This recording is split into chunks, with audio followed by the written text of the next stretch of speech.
Janagama news కి స్వాగతం. ముందుగా ముఖ్యాంశాలు. 100 కోట్ల సహాయం ఆదాని నుండి రేవంత్ ఎందుకు తీసుకున్నాడో ప్రజలకు చెప్పాలి. కేంద్ర మంత్రి కిషన్ రెడ్డి డిమాండ్. వాలంటీర్లను కూటమి ప్రభుత్వం ఆదుకోవాలి. CPI Ramakrishna demand. ధనవంతుల అక్రమ నిర్మాణాలు కూల్చివేసే ధైర్యముందా? హైడ్రాను నిలదీసిన హైకోర్టు. గెలిచిన 6 నెలల్లో కూటమి ప్రభుత్వం చేసిందేమీ లేదు. వైసీపీ నాయకులను వేధించాం తప్ప మాజీ మంత్రి ఆర్కే రోజా.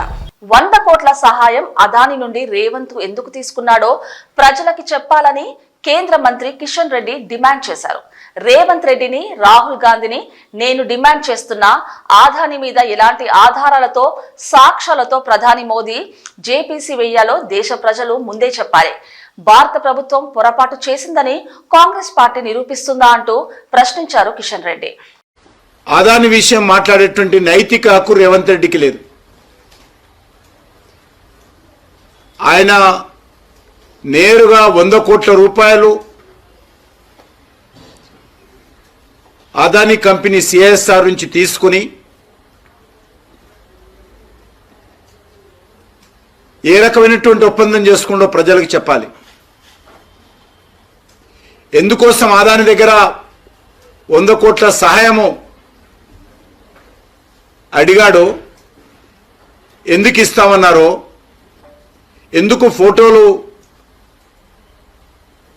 కలిసి దిగారో ప్రజలకు చెప్పాల్సినటువంటి అవసరం ఉంది.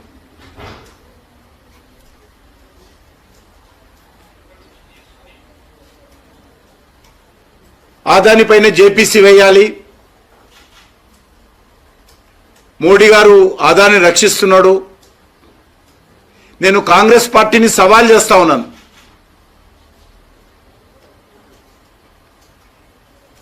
అది రేవంత్ రెడ్డి కానీ, రాహుల్ గాంధీ కానీ ఏ ప్రాతిపాదికన ఆదానిపైన చర్యలు తీసుకోవాలో ఏదైనా ఒక్క సాక్ష్యం చూపించాల్సిందిగా కోరుతా ఉన్నాను. ఏ ఒక్కటి కూడా ఈరోజు మన దేశం యొక్క మీడియా ముందు కానీ, మన దేశంలో ఉన్నటువంటి న్యాయస్థానాల ముందు కానీ, దేశ ప్రజల ముందు కానీ ఏ ఒక్క ఆధారాలు చూపించకుండా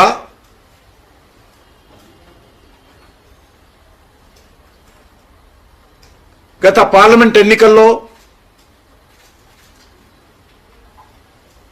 ఇటీవల జరిగినటువంటి ఎన్నికల్లో వరుసగా ప్రజా వ్యతిరేకతతో విశ్వాసం కోల్పోయి వరుసగా గత 10 సంవత్సరాలుగా అనేక ఎన్నికల్లో ఓటమి పాలవుతూ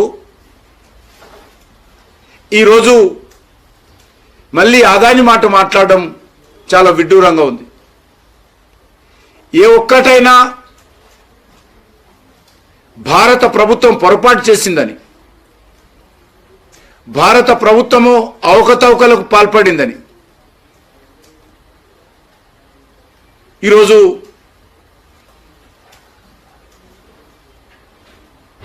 కాంగ్రెస్ పార్టీ నిరూపిస్తుందని అడుగుతా ఉన్నాను. ఏ ఒక్క మాట మీద నిలబడే సత్తా లేక, ఏ ఒక్క సమస్య మీద ఆధారాలు లేక, ఎన్నికల సమయంలో కూటమి ప్రభుత్వం వాలంటీర్లకు ఇచ్చిన హామీని నిలబెట్టుకోవాలని, తిరిగి వాలంటీర్లను విధుల్లోకి తీసుకోవాలని డిమాండ్ చేశారు సిపిఐ రాష్ట్ర కార్యదర్శి రామకృష్ణ. ఎన్నికలకు సీఎం చంద్రబాబు వాలంటీర్లకు ఇచ్చిన హామీని నిలబెట్టుకోవాలి, జీవో లేదని వాలంటీర్లను కొనసాగించలేమని చెప్పడం సరికాదని అన్నారు. ముఖ్యమంత్రి చంద్రబాబు నాయుడు గారిని మేము ఒకే ఒక విషయాన్ని కోరుతా ఉన్నా, నేను ఎన్నికలకు ముందు ఏదైతే చెప్పాడో చెప్పిన దాన్ని అమలు చేయమని మాత్రమే కోరుతా ఉన్నా. ఆ రకంగా కాకుండా వాళ్ళకి ఫైల్స్ లేవు, వాళ్ళ రికార్డు లేదు, వాళ్ళని ఎప్పుడో తొలగించారు అనే పేరుతో మీరు ఈ రకంగా వారికి అన్యాయం చేయడం మాత్రం సరైనది కాదు. పిచ్చొకపోయిన బ్రహ్మాస్త్రం అంటారే, అదే ఇది. వాళ్ళ పాపం నెలకు 5,000 రూపాయలతో పనిచేసేవాళ్ళు, అది పెద్ద ఉద్యోగము కాదు. పోన్లే దానికి ఏమైనా ఇతరత్ర రిక్రూట్మెంట్ కానీ ఇంకోటి కానీ పెద్దగా జరగలే, లేదంటే వాళ్ళకి ఏం టీఏలు డిఏలు కూడా ఇవ్వడంలే, లేదంటే ఇంక్రిమెంట్స్ ఇవ్వడంలే. వాళ్ళు పర్మనెంట్ ఉద్యోగులు కూడా కాదు. వాళ్ళు ఏదో కింది స్థాయిలో పని చేసుకున్న వాళ్ళపైన మీరు కక్ష సాధింపు ధోరణితో ఈ రకంగా చేయడాన్ని మాత్రం తీవ్రంగా తప్పుపడతా ఉన్నాం. కాబట్టి నేను ఇవాళ మంత్రులు కానీ ఇతరులు కానీ కోరడం లేదు. సాక్షాత్తు ముఖ్యమంత్రి చంద్రబాబు నాయుడు గారు ఎన్నికల్లో చాలా స్పష్టంగా చెప్పారు. ఎన్నికల ముందు ఆయన ఇచ్చిన వాగ్దానాల్లో 5,000 రూపాయలతో పని చేయలేరు, కనీసం 10,000 రూపాయలు ఇవ్వాలని చెప్పి కోరాడు. మేము ఇస్తామని కూడా చెప్పారు. ఇవాళ మీరు అధికారానికి వచ్చిన తర్వాత మంత్రివర్గ సమావేశాన్ని కూడా చర్చించి వారి గురించి మీరు అది ఒక నిర్ణయం తీసుకోకుండా ఉండడం మాత్రం సరైనది కాదు. గతంలో వైఎస్ఆర్ కాంగ్రెస్ పార్టీలో ఎమ్మెల్యేలుగా, మంత్రులుగా, ఎంపీలుగా పనిచేసిన వాళ్ళు మీకు పనికొస్తారు. అదే కింది స్థాయిలో ఏదో చిన్న జాబ్ చేసే వాళ్ళకి మాత్రం వాళ్ళలో మీకు జగన్మోహన్ రెడ్డి కనపడతాడంటే అది ఏ రకంగా కూడా సమంజసం కాదు. నేను సాక్షాత్తు ముఖ్యమంత్రి గారిని అడుగుతా ఉన్నా, మీరు ఒక సీనియర్ లీడర్గా ఉన్నారు, గతంలో సుదీర్ఘకాలం ఈ రాష్ట్రానికి ముఖ్యమంత్రిగా పనిచేశారు, అంతే సుదీర్ఘకాలం రాష్ట్రంలో ప్రతిపక్ష నాయకుడిగా కూడా పనిచేశారు. తెలుగుదేశం పార్టీ అధికారంలోకి వచ్చిన తర్వాత ఈ 6 నెలల్లో వారు ఏం చేశారో చెప్పాలంటే వైసీపీ నాయకులను ఇబ్బంది పెట్టడమే అని, అభివృద్ధి కార్యక్రమాలు అంటూ ఏమీ లేవని ఎద్దేవా చేశారు. కూటమి ప్రభుత్వం ఈవీఎంలను మేనేజ్ చేసి దొంగ హామీలు ఇచ్చి అధికారంలోకి వచ్చింది అని ఆరోపించారు మాజీ మంత్రి ఆర్కే రోజా. తెలుగుదేశం పార్టీ అధికారంలోకి వచ్చిన తర్వాత ఈ 6 నెలల కాలంలో ఈ నియోజకవర్గానికి వాళ్ళు ఏం చేశారు అని అడిగితే, ఇలా వైఎస్ఆర్ కాంగ్రెస్ పార్టీకి స్ట్రాంగ్ గా ఉన్న లీడర్లు, పేద ప్రజల కోసం పనిచేసే లీడర్ల ఇంటి ముందు గుమ్మాలు కొట్టడం, వాళ్ళ పొలాలకి అడ్డంగా గోడలు కట్టడం, అలాగే వాళ్ళ మీద తప్పుడు కేసులు పెట్టి పోలీసులతో వాళ్ళని బెదిరించడం, ఇలాంటి నీతిమాలిన చర్యలు చేస్తున్నారే తప్ప వాళ్ళు ఇచ్చిన సూపర్ 6 గాని లేదా మిగతా వాగ్దానాలు గాని ఏవీ నెరవేర్చకుండా ఏ విధంగా ప్రజల్ని మోసం చేశారో ప్రజలందరికీ ఇప్పుడే అర్థం అయిపోయింది. కానీ దురదృష్టం ఏంటంటే ఈ పంచాయతీలో తాగే నీళ్ల దగ్గర నుంచి ప్రజలకి అన్ని అందుబాటులోకి తీసుకొచ్చే సచివాలయం, ఆర్బీకే సెంటర్ అన్ని కూడా ఇక్కడ లీడర్లు వాళ్ళ ల్యాండ్ ఇచ్చి కట్టించి ప్రజలకు అన్ని అందుబాటులోకి తీసుకొచ్చారు. కానీ తెలుగుదేశం గతంలో 14 సంవత్సరాలు అధికారంలో ఉన్న చంద్రబాబు నాయుడు అప్పుడు ఏం చేయలేదు, ఇప్పుడు అధికారంలోకి వచ్చాక ఇప్పుడు కూడా ఏం చేయకుండా వాళ్ళు ఫెయిల్యూర్ అయిన విషయాన్ని కప్పిపుచ్చుకోవడానికి ఈ విధంగా కొంతమందిని టార్గెట్ చేసి వైఎస్ఆర్ కాంగ్రెస్ పార్టీ లీడర్ని వేధించడం, భయభ్రాంతులు చేయాలన్న ఆలోచనతో ముందుకు వెళ్తున్నారు. వాళ్ళు అర్థం చేసుకోవాల్సింది ఒక్కటే, మా నాయకుడు జగన్మోహన్ రెడ్డి గారు భయం అనేది ఆయన బ్లడ్ లో లేదు. ఆయన వెనక పనిచేస్తున్న మేమందరం కూడా జగనన్న సైనికులుగా ముందుకు వెళ్తున్నాం. ఎవరికి భయపడే పరిస్థితి లేదు. ఎందుకంటే వైఎస్ఆర్ కాంగ్రెస్ పార్టీలో మేము ఎవరు తప్పు చేయలేదు. 5 ఏళ్లు కూడా ప్రజలకి మంచే చేశాం, నియోజకవర్గాలన్నీ అభివృద్ధి చేశాం. ఈ రోజు మీరు మోసంతో అధికారంలోకి వచ్చారు, ఈవీఎంలు మ్యానిపులేట్ చేసి వచ్చారు, ఏ విధంగా సూపర్ 6 అంటూ ప్రజల్ని మోసం చేసి వచ్చారు. మీరు సిగ్గుపడాలి, మేము సిగ్గుపడాల్సిన అవసరం లేదు. కానీ ఈరోజు టీడీపీ వాళ్ళని హెచ్చరిస్తున్నాం, ఇలాంటి పనికిమాలిన కార్యక్రమాలు మరొకసారి చేస్తే సహించేది లేదు. నాగర్ కర్నూల్ దోమలపెంటలో కటకం మహేష్, నాగలక్ష్మిలు ఇంటిని నిర్మించుకొని చాలా ఏళ్ల నుంచి నివాసం ఉంటున్నారు. అందులో చిన్న కిరాణా దుకాణం నిర్వహించుకుంటూ జీవనోపాధి పొందుతున్నారు. అయితే అక్రమ నిర్మాణం అంటూ పంచాయతీరాజ్ శాఖ అధికారులు కూల్చివేయడంతో బాధితులు హైకోర్టును ఆశ్రయించారు. కూల్చివేత చేపట్టారంటూ హైకోర్టు మధ్యంతర ఉత్తర్వులు జారీ చేస్తూ కౌంటర్లు దాఖలు చేయాలని ఆదేశించింది. ఈ ఉత్తర్వులుండగానే ఇంటిని కూల్చేయడంతో మహేష్, నాగలక్ష్మిలు కోర్టు ధిక్కరణ పిటిషన్లు దాఖలు చేశారు. దీంతో నిర్మాణ పంచాయతీ కార్యదర్శి సొంత ఖర్చుతో పునరుద్ధరించుకోవాలని, పరిహారం, శిక్ష గురించి తర్వాత పరిశీలిస్తామంటూ విచారణ వాయిదా వేసిన కోర్టు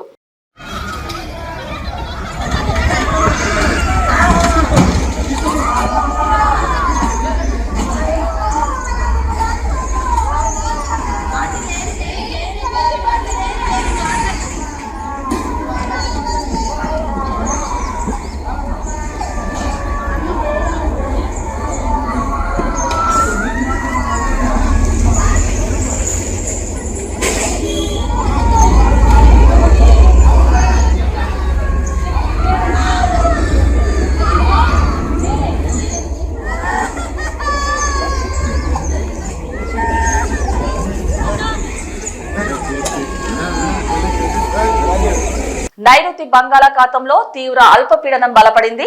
దీంతో రానున్న 24 గంటల్లో తమిళనాడు, ఏపీ తీరం వైపు మళ్లే అవకాశం ఉందని వాతావరణ అధికారులు తెలిపారు. రానున్న 3 రోజుల్లో కోస్తా జిల్లాలకు భారీ నుంచి అతి భారీ వర్ష సూచన ఉన్నట్టు తెలుస్తోంది. తీరం వెంబడి 30 నుండి 35 కిలోమీటర్ల వేగంతో గాలులు వీచే అవకాశం ఉందని అన్నారు. మత్స్యకారులు వేటకు వెళ్లవద్దని అధికారులు హెచ్చరికలు జారీ చేశారు. శ్రీకాకుళం జిల్లా టెక్కలి సమీపంలోని పాత 16వ నంబర్ జాతీయ రహదారి పక్కన ఉన్న పెట్రోల్ బంకుల్లో షార్ట్ సర్క్యూట్ లో అగ్ని ప్రమాదం సంభవించింది. పెట్రోల్ బంకులోని ఆయిల్ కొట్టే పైప్ లో వచ్చి మంటలు వ్యాపించినట్టు తెలుస్తుంది. మంటలు అధికంగా వ్యాపించడంతో సిబ్బంది పరుగులు పెట్టారు. మంటలు అధికంగా కావడంతో ప్రమాదం సంభవించే అవకాశం ఉందని వెంటనే అగ్నిమాపక సిబ్బందికి సమాచారం ఇచ్చారు స్థానికులు. ఘటన స్థలానికి చేరుకొని మంటలు ఆర్పుతున్నారు అగ్నిమాపక సిబ్బంది.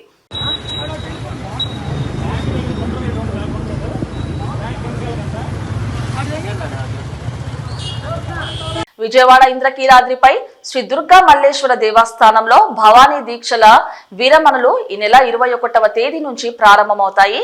భవానీ దీక్షల విరమణ నేపథ్యంలో అధికారులు భక్తులకు ఎటువంటి ఇబ్బందులు తలెత్తకుండా అన్ని ఏర్పాట్లు చేస్తున్నారు.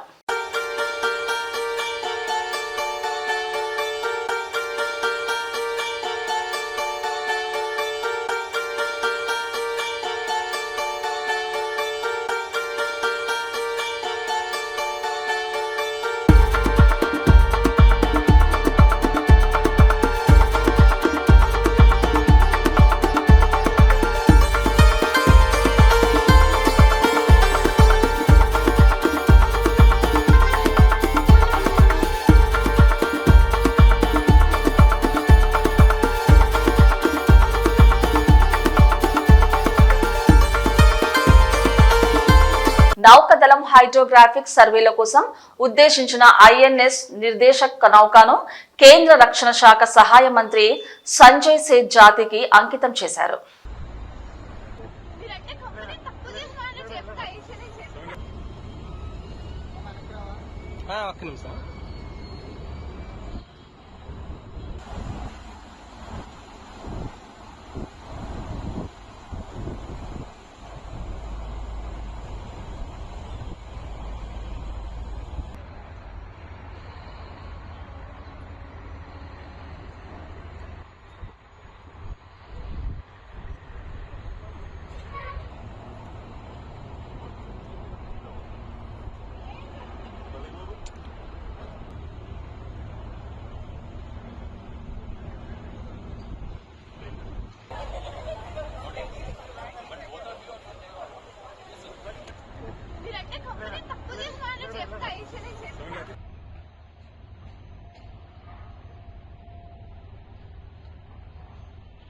సహచర నటిని వేధించినట్టు వచ్చిన ఫిర్యాదు ఆధారంగా ప్రముఖ యూట్యూబర్ బెహ్రా ప్రసాద్ పై కేసు నమోదు చేసి జూబ్లీహిల్స్ పోలీసులు అరెస్ట్ చేశారు.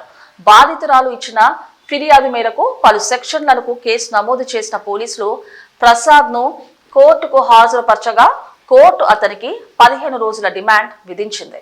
మోండా మార్కెట్ లో ఉదయం పూజా సామాగ్రి దుకాణంలో ఉదయం 4 గంటలకు ఏర్పడిన మంటలను 3 ఫైర్ ఇంజిన్లతో ఆర్పివేయడం పెను ప్రమాదం తప్పిందని స్థానికులు ఊపిరి పీల్చుకున్నారు. అప్పటికే 4 దుకాణాలకు మంటలు వ్యాప్తి చెంది భారీ ఆస్తి నష్టం సంభవించింది. చాలా మంటల నుండి నిప్పు రవ్వ పడి ప్రమాదం జరిగి ఉంటుందని పోలీసులు అనుమానిస్తున్నారు. ఈ ప్రమాదం పగటిపూట జరిగి ఉంటే భారీ ఆస్తి ప్రాణ నష్టం జరిగి ఉండేదని వారు తెలిపారు. ఫైర్ సేఫ్టీ అధికారులు మాట్లాడుతూ మాకు సమాచారం అందిన 5 నిమిషాల్లో ఇక్కడికి చేరుకున్నట్టు తెలిపారు. 5 దుకాణాలలో మంటలు ఏర్పడ్డాయని చెప్పారు. చాలా ఇరుకైన ప్రాంతం కావడంతో మంటలు ఆర్పడానికి చాలా కష్టపడాల్సి వచ్చిందని అన్నారు. ఎవరికీ ఎటువంటి ప్రమాదం జరగలేదని వెల్లడించారు.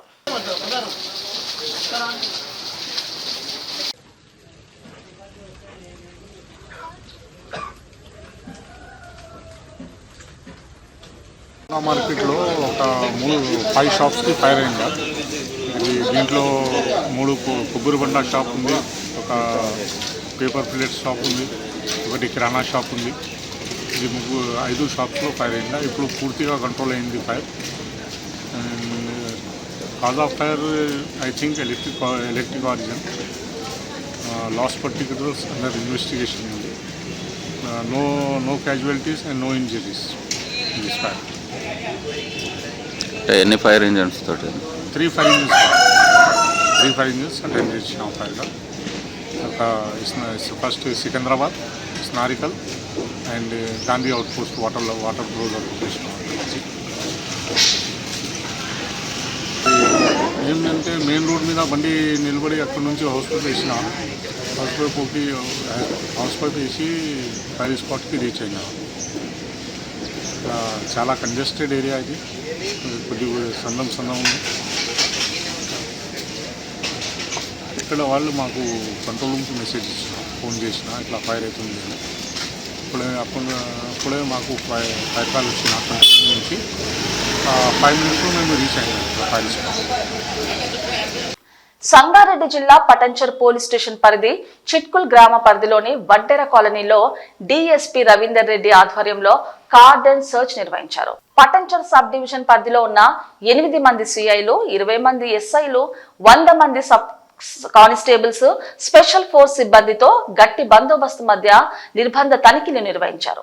ప్రతి ఇంట్లో వారిని వారి ఆధార్ కార్డుతో వారి ప్రొఫైల్ తనిఖీలు చేశారు. ఈ కర్డన్ సర్చ్ ముఖ్య ఉద్దేశం ఏమిటంటే ఎలాంటి నేర సంబంధిత అవకతవకలకు పాల్పడ్డ ఎవరైనా పాత నేరస్తులు ఉన్నా వాళ్ళను బైండ్ ఓవర్ చేయడము.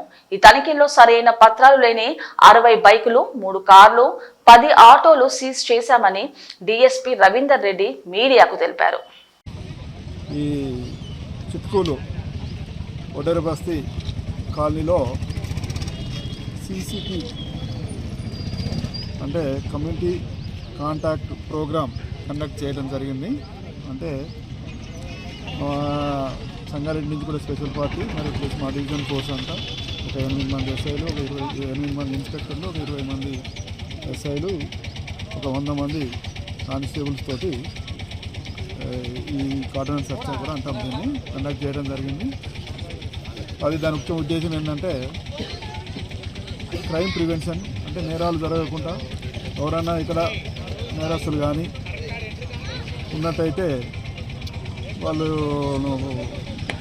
మనము గుర్తించడం కోసమని, అదేవిధంగా వెహికల్స్ కానీ ఇల్లీగల్ వెహికల్స్ కానీ అంటే డాక్యుమెంట్స్ లేకుండా కానీ మనం దొంగతనం చేసిన వెహికల్స్ కానీ ఉంటాయేమన్న ఉద్దేశంతో లాంచ్ చేసాం. దానిలో భాగంగా ఒక 70 వెహికల్స్ను సీజ్ చేయడం జరిగింది.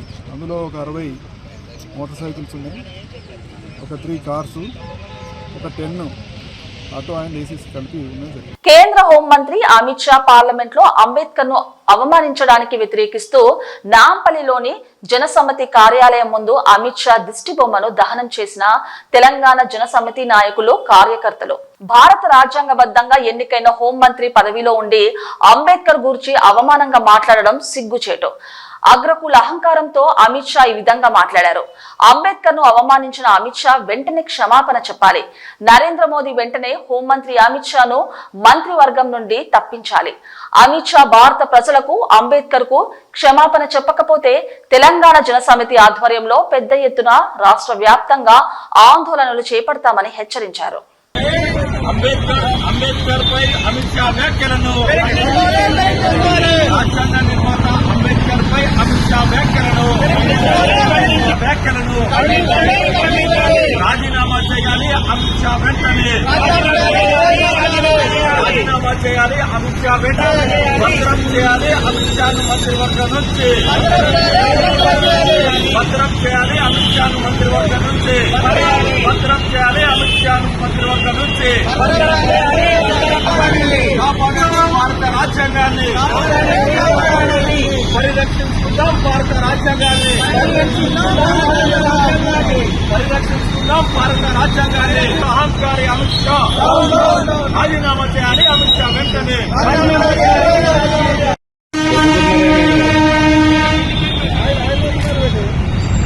Amit Shah down down, Amit Shah down down, Amit Shah down down, Amit Shah down down, Amit Shah down down, Amit Shah down down, Amit Shah down down, photographer down down, కేంద్ర మంత్రి అమిత్ షా డౌన్ డౌన్, కేంద్ర మంత్రి అమిత్ షా డౌన్ డౌన్, కేంద్ర మంత్రి Amit Shah down down, Amit Shah down down, Amit Shah down down, Amit Shah down down.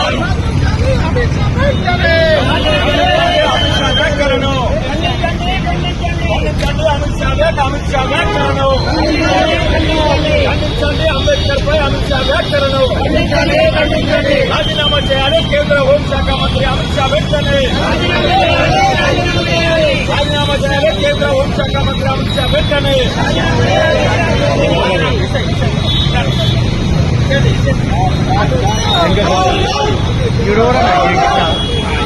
Is Sadan PS పరిధిలో ఉన్న మదనపేట చౌరస్తాలో ఉన్న వుడ్ వర్క్ అండ్ వెల్డింగ్ షాప్లలో మంటలు ఎగిసిపడ్డాయి. అటుగా వెళ్తున్న స్థానికులు గమనించి పోలీసులకు సమాచారం అందించారు. స్పాట్ కి వచ్చిన పోలీసులు అగ్నిమాపక సిబ్బంది మంటలు అదుపు చేసే ప్రయత్నాలు చేస్తున్నారు. అగ్ని ప్రమాదానికి గల కారణాలు తెలియాల్సి ఉంది. మలకపేట ఫైర్ స్టేషన్కి మదనపేట దుర్గ దగ్గర ఫైర్ అవుతుందని మెసేజ్ రావడానికి Malakpet fire vehicle turn out అయింది. ఇక్కడ సిచ్యువేషన్ చూసి అదర్ 3 ఫైర్ స్టేషన్ నుంచి వెహికల్స్ తెప్పించడం జరిగింది. మొగలపుర, కత్పుర, ముస్లింబాద్. ప్రజెంట్ అయితే ఫైర్ కంట్రోల్లో ఉంది. ఫైర్ గల కారణం షార్ట్ సర్క్యూట్ అనుకుంటున్నాము. Loss of property under estimation మొత్తం ఫైర్ కంట్రోల్ అయిన తర్వాత అప్పుడు అంచనా కట్టడం జరుగుతుంది. ప్రస్తుతానికి ఫైర్ కంట్రోల్లో ఉంది. 4 బళ్ళు టర్న్ అవుట్ అయ్యాయి. మలకపేట, ముస్లింబాద్ అండ్ చంద్రాయనగుట్ట. 4 గంటల 30 నిమిషాలు మనకు ఫైర్ కాల్ వచ్చింది. 4 గంటల 35-40 నిమిషాలు కానీ మొదట మలకపేట బండి వచ్చింది. ఇక్కడ ఫైర్ అందుబాటు లాస్ అండర్ ఎస్టిమేషన్ ఇప్పుడు చెప్పలేము. కంట్రోల్ అయిన తర్వాత మేనేజ్మెంట్తో మాట్లాడి ఎంత అవుతుందని చెప్పి కూడా షార్ట్ సర్క్యూట్ అనుకుంటున్నాం. ఎర్లీ అవర్స్ కదా షార్ట్ సర్క్యూట్. मेरा नाम अंजू रेड्डी है, fire station in charge officer, fire station Malakpet से बात कर रहा हूँ। 4:30 बजे को फायर कॉल आया. हमारा फायर कंट्रोल रूम से आया. आने के बाद हमारा गाड़ी पहले टर्न आउट करके इधर आया. होने के बाद देखे तो पूरा ज़्यादा फायर दिख रहा है तो 4 और 3 गाड़ी को मंगाया. पूरा 4 गाड़ी को पूरा मिलके काम करे. अभी पूरा कंट्रोल हो गया. अभी लास्ट भी अंडर इन्वेस्टिगेशन में है. कितना लॉस हो गया हमको अभी नहीं मालूम सकते. और वो शॉर्ट सर्किट पे सोच रहा हूँ, फिर बाद में इन्वेस्टिगेशन में मालूम होता. टोटल कितनी गाड़ियाँ लगी? 4 गाड़ी आया. हमारा गाड़ी मिलके 4 गाड़ी आया. किधर से आया? एक मलकपेट का है, बाकी चंद्रायनगुट्टा और मुगलपुरा और मुशीराबाद का गाड़ी आया. 4 गाड़ियाँ मिलके पूरा काम कर गया. सबका नाम क्या था? सुपर फाइन नाम बोल के है. हमारा EDF साहब आया, षणमुखराव साहब सारू सुपरवाइजर्स में पूरा का लोगों को काम करके आया. और Mughalpura station fire officer GV Reddy साहब भी आया, जी वेंकट रेड्डी साहब भी पूरा काम मिलके काम कर रहे हैं. ठीक है. लॉस कितना हुआ? अभी बोलने की नहीं है, कई को बोले तो पूरा कितना होगा हमको भी नहीं मालूम होता ना. पूरा काम होने के बाद बोलेंगे. చూస్తూనే ఉండండి న్యూస్.